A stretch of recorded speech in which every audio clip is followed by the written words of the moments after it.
Tēnā koutou katoa, kia ora and welcome to another Manawanui live stream.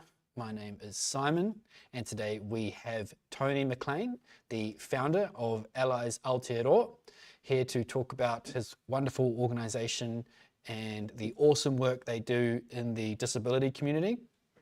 They focus currently on planning and they also offer recruitment services, and Tony has embarked recently on some work to understand the new assessment tool and process that our NASCs are using after the recent changes to flexible funding. So we will be covering that towards the end of the live stream. But first, I will allow Tony to introduce himself and give us a little bit of background around how Allies Aotearoa came to be, because you've been around longer than I have in the disability community, so we'd love to know some of your experience in the disability community, please. Tony speaking. Well, kia ora everyone, and thank you, Simon. It's a lovely, I don't know if I'm pleased to hear that I've been around that long, but it has been a while. It's been a few days now, and yeah, I started fell into the world of disability, you could say, by chance. It wasn't something I was seeking out as a young guy, and it was 1993. So it's been a few days since then, and I've worked in lots of different areas, lots of different agencies, NGOs, NASCs, management roles, lots of different roles throughout the sector, employment, all sorts of different areas. And for a bunch of years, many people have seen me as a part of the Imagine Better team.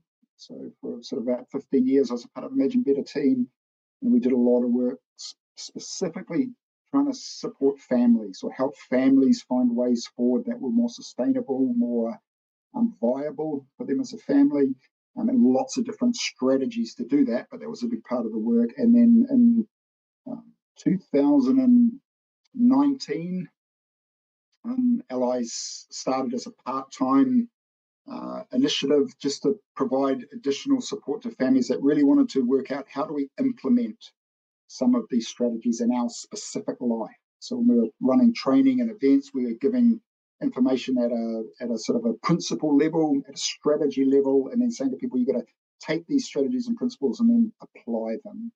And so people would come to me and say, well, that's great, we love what you said, but we don't know how to apply it. Could you help us in the application? So that was the roots of Allies Aotearoa, and in 2024, I left sort of my paid job, you could say my paid employment, and just started working in private capacity. So Allies has been full-time for the last 2.5 years or so. Yeah, so that's a little bit about how we got here and where I'm from. Yeah, I'm a Kiwi boy from Taupo. Sorry, Simon. Simon speaking, that's okay. Thank you, Tony. So, yeah, you've had a really long history in the topic of planning, and which is one of the topics I wanted to cover off. And we talked about last week with Ainsley around how important it is to have a plan for how you're going to make the most use of your funding, but funding is only a small component of why planning is important.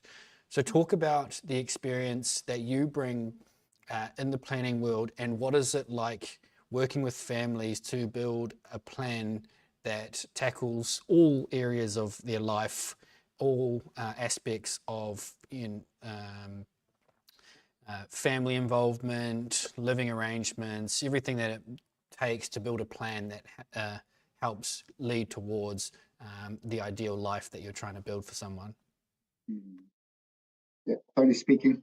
Thanks, Simon. It's a good question. Before I do that, I just really want to thank all the families that have invited me into their life over the years, and there's been many, hundreds, hundreds and hundreds and hundreds. But I couldn't do this work if people weren't willing to trust me. So I often say to the families when I meet them or they reach out, I say, you've got to trust me before you know I'm trustworthy.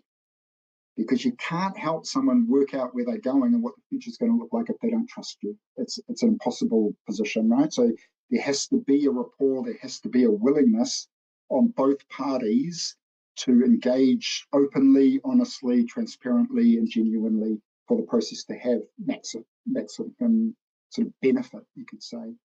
So many families have trusted me in that way, and I'm very grateful to them. And I hope that in some way I've been able to bring value to their lives and their situations. And I think that is the case often. So when we talk about planning, I split that into two topics. So one I talk a lot about is visioning and then planning. So separate planning into these two components. Visioning is looking into the future and thinking, where do we want to be? How do we want life to be? And we're really looking at, in a very raw, basic sort of sense, we're looking at three primary questions. So one is, where are we going? Where is it that we want to head? What would that look like? What could we imagine the future could be? All these sorts of questions. The second question is, who is this person becoming? And it's a very profound question, because for many, many people with disabilities and people living with impairments, they're somewhere, but they're not actually becoming someone, if that makes sense. So who is this person becoming as they journey into this future area? And the third bit, which really is the plan, is how do we get there? What are we going to do to get there on that journey? And so visioning is really creating a compass bearing. It's creating a direction that we're heading in with the best we know about this human, the best we know about this individual. Sometimes people can share their ideas and thoughts. Other times people don't have language. They don't have the ability to communicate very well. And we have to have people around them that trust them, that they trust and love, who can feed in on their behalf. Otherwise we couldn't plan for someone who can't share their ideas. And that's hopeless, right?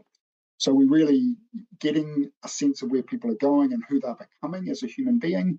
And then the plan becomes what steps, what actions, what methods, what approaches, what resources do we need to make all of that occur. And we use essentially three primary tools at Allies. There are many, many tools people can use, but the three we would probably use is one, conversationally based, where we interact in conversations with people and we give them tools and resources that they can fill out and they can sort of DIY it. You could say, we call that the DIY method. So it's a conversation, pointing people in the right direction, tools, resources, off they go and get going. The second method we use very, very commonly is sort of path planning, which is a graphic facilitation. So we bring people together. There are two facilitators, one who facilitates the process and one who graphically records the session and the outcomes. And so people end up with a big poster, essentially, and it maps out. Here's where we are, here's where we're going, and these are all the things we're going to do to get there. Very powerful for people who can't see ahead. They struggle to imagine or see because it becomes created for them. It becomes, in fact, gets created in front of their very eyes, you could say. So people go, oh, wow, and they're a part of that creation. And then the third method that I use is really a very, very deep process where I go and I spend 2 days with people, 2 to 3 days with them, their family, their individuals, the people in their networks, and we talk about who this human being is. We talk about what makes them who they are. We think about where they're going, what they want to do, who they're becoming, what resources would be needed, what sort of staff you would need to do, all of these sorts of things. We really very, very deep, and we write up what's called a personalized lifestyle design. And that's a very thorough, detailed sort of vision and plan in one, almost, you could say. And it provides a very clear roadmap for people going forward. But it takes time, it takes energy, and really... So those are the three methods we generally use, and we run training as well, just sort of free online training at the stage for people where they can sign in. June, there's one. If they go into our website, they can see. And we just talk about these ideas, visioning, planning, what are the steps, and give people a place to begin their thinking. Yep, so that would be some thoughts on that. Yeah. Simon speaking. Yeah, thanks, Tony. So when we're talking about planning, a lot of people get hung up on it being a plan around how they spend the funding they've been allocated from different government agencies. But what are the key components, or what's the framework that drives your planning activities, and how much more diverse is that plan than just how to use funding? Well, I guess it's a very good question again. You've got a very good question, Simon. It's like we have to take people where they're at too. So there's no point us as planners or as supporting people in that process to come in and be way ahead of where they want to be. So sometimes for people, it is absolutely about, okay, I've got this amount of money from the NASC agency and I need to use it to get certain set of outcomes. So it could be that fundamental that we're looking at. When we talk about the All-Bear, the new NASC process later, then we're going to touch on that because it's my DSS plan and those sorts of worlds come together. So it could be that for lots and lots of people. What we find, though, is if we just stay at that level, that people they're planning generally very short term. They're looking at things 6 months, 12 months ahead. And that time period goes very, very quickly. So it goes very, very fast. And it's not necessarily linked to where people are going. It's not linked to that. And so by starting with the vision and then working back, it's like, oh, here's where we're heading. This is the sort of resources we would need to make that happen. Some will be funded, some won't be funded. And then we're looking at, okay, if they're not funded, how would we go about accessing them, building those networks, creating those connections? And when they're funded, how would people use their funding most successfully? So we're sort of trying to delineate all these components. And the premise would be, the base understanding would be, is that I don't really know anyone that could say, we've got enough funding to fund every single thing we need, and we could buy every single thing we need, even if we had that much money. Because a lot of what people want, you can't buy. A lot of what people need, you can't buy. You just can't buy proper friends.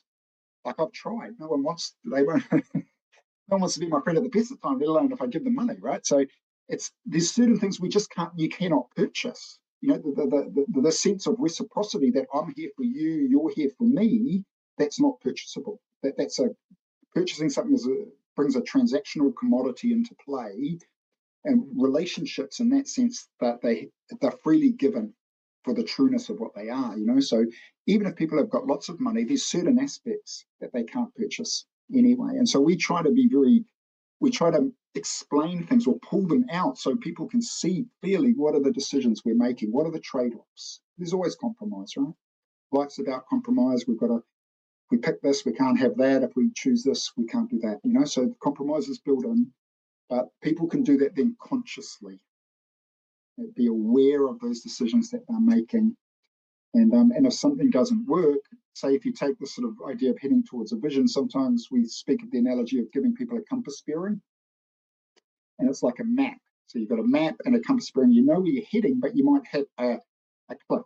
So you have to go around it and find a better way down, and then up the other side, or you hit a river and it's too wide and you have to find a bridge. And so people know where they're heading, the direction they're heading in, but it means they can alter course and not lose sight of where they're going. So I think that's possibly, is that too nebulous? Is that okay? Simon speaking there, that's perfect. I just saw a comment earlier from Trina, and she said that she's done these types of things many times over. So I wanted to know whether she found it helpful or not, and why or not. And her comment's interesting, and I'd really like to get your thoughts, Tony. She said, it gets a bit tiring, to be honest. With already well-established plans, it's very tiring. So I wonder if there's a comment there around some people with their perspective on doing these initiatives many times over with different professionals and planning without proper action and not making any achievements. If there's some thoughts you wanted to share on that.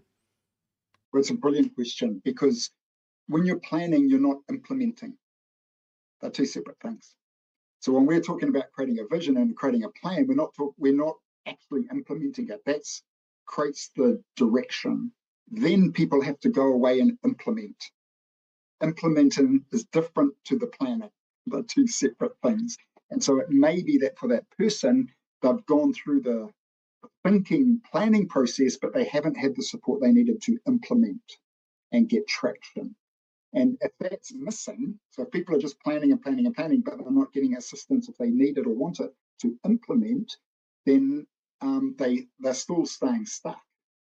They're not making headway, So I think that would be probably that sort of sounds like what's going on. If you're planning and planning, but then you're not getting headway, then there's an implementation issue, not necessarily a planning issue.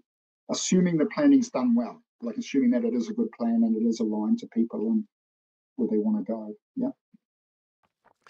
Simon speaking, just before we move off the planning topic, do you have a recent example of somebody you've taken through some of this planning and visioning work, and what sort of success you've seen for that person? Mm. Oh, I've got so many, so many examples. I think just recently we've done a whole bunch of path plans for individual people, and so these would often be families who are going. Um, we just need to see where we're going, and then we can get on with it. Largely, they've got the sort of direction and resource, and we've seen people create small businesses. We've seen people move out of home. We've seen people get jobs. We've seen people um, travel that haven't traveled before. Like we've seen all sorts of outcomes. Once people can imagine they could do it, once they see, aha, that's what, then practically speaking, it's usually not that difficult. It's the imagining that it could be possible in the first place. And then in the more personalized lifestyle design, the deeper ones, there's a number of families I'm working with right now that have got incredibly challenging life situations. Very, very, very challenging. No question of a doubt about it. And there's multiple areas that they have to keep separating out to try to find the way forward. And when you're living the day to day, when you're living and trying to keep the day to day going, it's very seldom people have enough brain capacity or space to then stop and at the end of the day and go, now let's delineate, let's think about all these steps and pull it all apart. So, there's a number of families who, and just being able to get that clarity, to be able to see, aha, that's separate from this, but that's connected to that bit there. And we can start to then break things into smaller pieces, I think is very, very helpful for lots of people. Yeah, so many practical examples of people enacting their life and moving ahead with their life, for sure. Simon speaking. Yeah, I have often heard the life described, like you said, like walking a path, and for some they're on a concrete footpath, so they can quite easily put one foot in front of the other, look up and enjoy the view in front of them. But like you said, with some people's lives, their footpath is a jungle track covered in roots with overhanging branches and animals wanting to attack them. So they're so focused on putting one foot in front of the other to get by that they can't look forward, they can't put that time and energy into seeing what's coming on the horizon. So I guess working with you allows people to do both in some respects, and make that time available to make intentional decisions and plans for the future. Yeah, like it's, I have a disabled daughter, many people will know that, and I get people to come and help me think about it because I'm so close to the action. I'm living it in the day, and I'm right there, and it's in our home, and we've got other kids. Everything's sort of the same in our house as well, and I need sometimes someone else to give me a perspective. So I think it's a very human thing to have other people that you trust to come and help create perspective and give some other views. And I personally find it incredibly helpful in our life, and I have seen the value of it in a professional capacity as well. Yeah. Simon speaking. I just noticed the time is getting away on us a little bit. Yeah. So let's just touch on recruitment really quickly. It's something that you offer as a service. What is it like from the moment somebody contacts you and says, I need help finding a support person, through to the moment that person is hired and providing support? What can someone expect working with you? Great. Tony speaking. Okay, so assuming we're going to focus on paid support workers, because we help people find unpaid people in their life, sometimes flatmates, sometimes different things like that. So, but paid staff. So generally the process is, basically the process would be that I converse with often the parents, that could be the person themselves, and they tell me what they're looking for. So they describe to me what they're looking for, what sort of things they want to achieve, what are the qualities of this person, when would they need to be available. I get all this information, then I write a job description for them. So we write a job description and send it back to the person and say, check this. Is this what you want? What we've seen in practical situations is many homes, people are hired, but they don't actually know what their job is. They don't really know what they're there to do. It's not clear for the worker, and it's not clear for the employer, which is the family or the individual. So we write it down and get nice and clear. What is the job? What is it? What are the qualities? What are the hours? What are the days of the week? What's the rate of pay? All these sorts of things. Do they need to have driver's licenses? What is the requirements? Send it back. We get that critiqued. We take some of that information and that becomes our ad. So there's a clear match between the ad, the recruitment process, and the job that we are recruiting for. We post the ad. People then reply to me or to us at Allies, and we filter all of the people that apply. And we've got good, nice technical, quick ways of filtering. So you could say shift filtering the chaff from the wheat. That's what we're essentially trying to do, right? Where are the good people that best align or best potential to fill this role successfully? And then once we've that becomes a long list, then we phone people and we talk to them, and we want to make sure that the person who is speaking on the phone sounds like the person who sent the letter and the CV, because in modern days, you don't even know if they wrote it, right? We don't even know if it was them who wrote it or someone else did or the computer did. And so we want to know, is this human the person who sounds like this? And then that would filter a few more people out, and we get down to a short list, and we provide those names and CVs to the family. And the family then decide who they want to interview. So we go right down to a shortlist process. Sometimes, if people want, we can be involved in interviews depending on where they are in the country and what methods, if it's online or in person and things like that. But the family would decide, or the individual would decide who it is that they want to hire, and then we would give them support to onboard through wherever their host agency is. Each host agency has processes, and they have, they need contracts, and they need certain information for payroll systems and taxes and KiwiSaver. And so we support the family to make sure they've got all the documents and letters of offer and all those sorts of things. But they would hire the person directly, and they become the employee of that particular family or individual. So a couple of recent examples of that stand out. There's obviously many that are providing direct support to people to access the community or in their home to shower, bathe, do all those sorts of things. But recently, we supported a woman who lives with disabilities herself, who has a really good understanding of what she needs in life, but can become very overwhelmed with things. And then if things come out of the blue, like a phone call from WINS or something that comes from left field, it can really throw her. And so we created a role called her Good Life Coach. And it was someone to help her work out all these different elements of her life and figure out, not to provide the support per se, but to help her manage and guide and take calls some on the days when she couldn't and all those sorts of things. And it's just been a total game changer for this person. She can manage her life. She just needs the right person to assist her to do it, and so that's been a real game changer. Another example would be families in situations where their sons or daughters want to get jobs, and they've tried the employment agencies, they've been to different employment agencies or transition providers, and they haven't been successful. And so we've created a few jobs recently where we're hiring one-on-one job finder for that human being. And their role is to go out and get a job for that one human. So one-on-one job finder. And that's been a very powerful mechanism for lots of people, because you get lost in agencies. People get lost in agencies and organizations, but when you've got one person out hunting for work for one person, it can be all focused and dedicated. And there's been some wonderful outcomes with that, So that'd be a couple of examples, recent ones, yeah.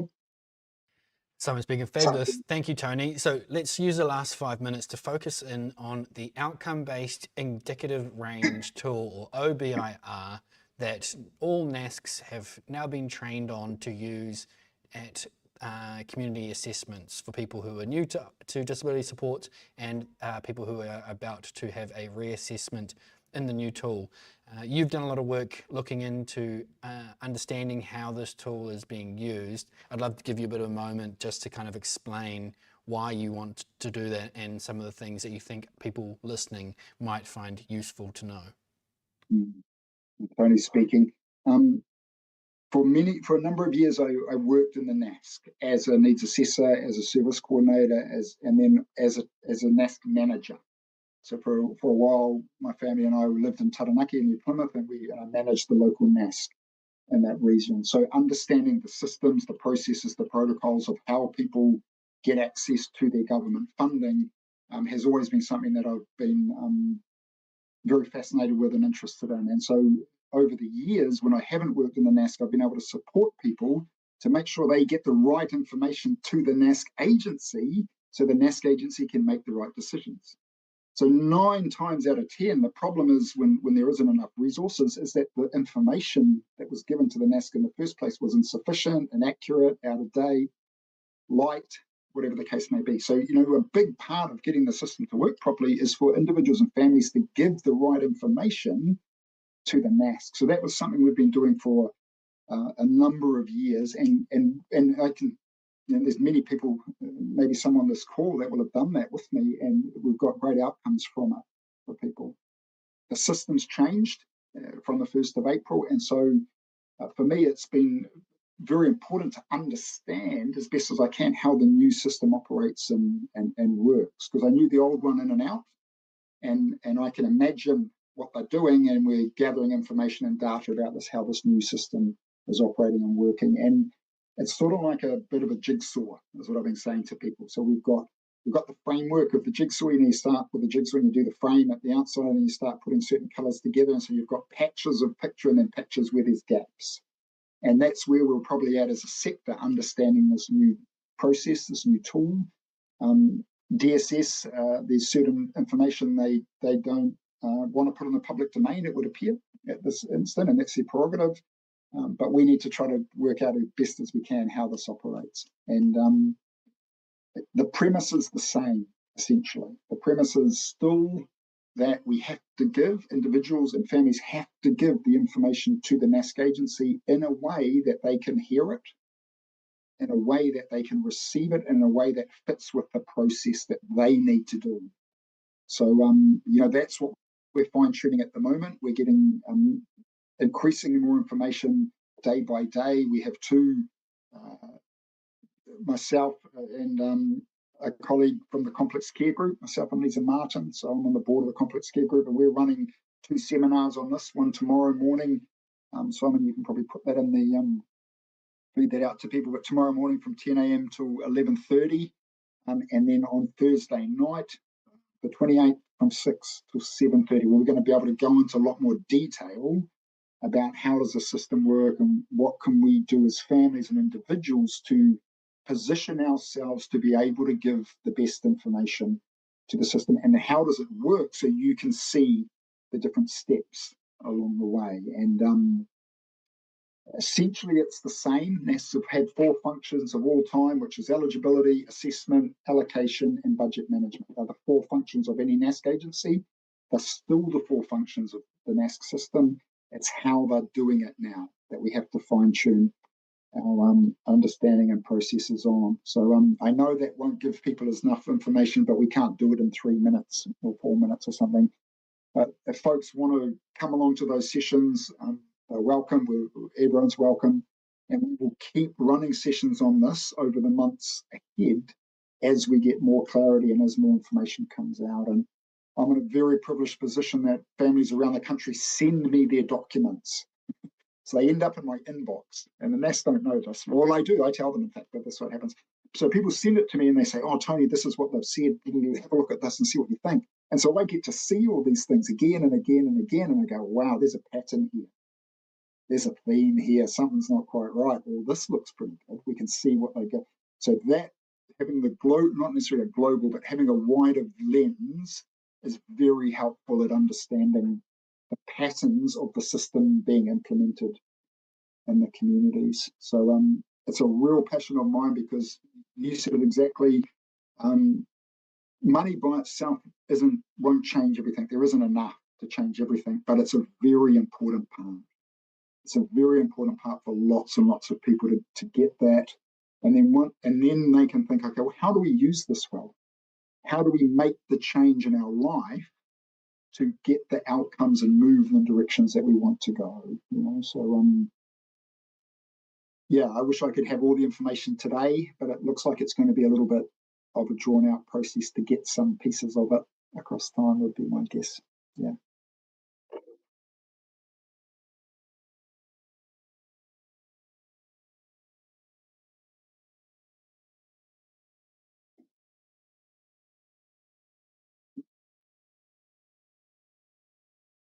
Sure.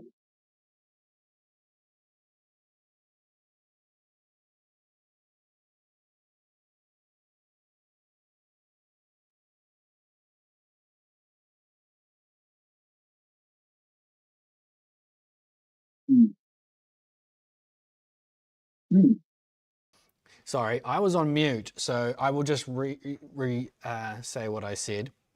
Um, Trina said that she wanted you to come on and redo this topic around the NASC process, but what we will do is push people to your future workshops with the complex care group or whoever else you partner with to do those in future.